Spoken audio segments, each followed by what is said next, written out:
ओडिशा राज्य पाइका आखड़ा महासंघर मु सभापति डॉक्टर प्रकाश श्रीचंदन आज सामाजिक सम्मिलन कराଯାଉଛି। ओडिशावासी जे जो था ना कहीं आमे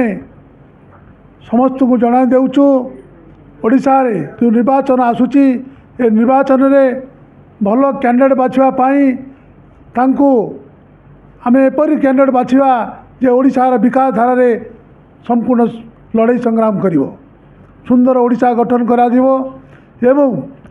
ओडिशार जो पाइक माने अतीत इतिहास को मन पकेवा पाई इंग्रेज मान को आमे लड़ाई संग्राम करी एई माटी रे सिमान को विताड़ित करा जाइतला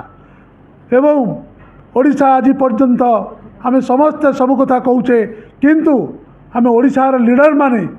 एकत्रित होई ओडिशार विकास धारा रे आमे लड़ाई संग्राम करी सुंदर ओडिशा गठन करिवा। आमे समस्ते पाइक वीर हिसाब कले आमे घरे घरे समस्ते भावना करिवा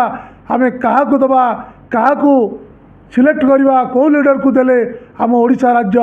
आगे चलिबो सेतिपई मु समस्त को आह्वान करछु आसंतु सुंदर ओडिशा गठन करिवा। डॉक्टर दिलीप श्रीचंदन साधारण संपादक ओडिशा राज्य पाइक आखड़ा महासंघ वास्तव रे भारतर स्वाधीनता संग्राम जो कहते एंतुड़ी शाल बा प्रथम अग्निस्फुलिंग एपरी स्थले पाइक विद्रोह को भारतवर्षर प्रथम स्वाधीनता संग्राम ये मान्यता वर्तमान दि जाए ना। द्वितीय कथा है जदि पाइक रेजिमेंट गठन करा जीवो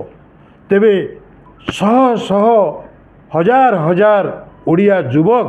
सैन्य बाहिनी जोगदे देश मातृकार सेवार निजको नियोजित करेंगे। पंजाब रेजिमेंट अच्छी सिख रेजिमेंट अच्छी गुर्खा रेजिमेंट अच्छी अथच ख्रीष्टपूर्व 261 टू खारवेल राज्य विस्तार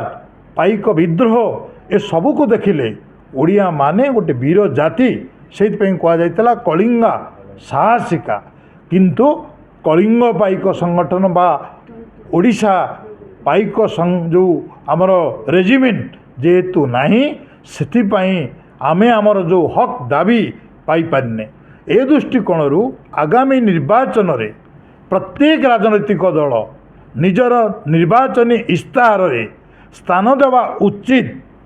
ओडिशार वीरत्वर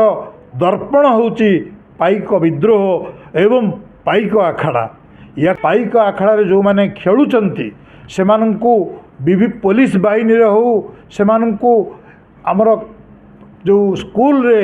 क्रीड़ा शिक्षक रोचंती सेथिरे हो कौन से क्षेत्र में कर्म नियुक्ति पाई सुजोग सृष्टि कले आहुरी अधिकरु अधिक वर्तमान युवपीढ़ी पाइक आखड़ा प्रति आकर्षित हेबे।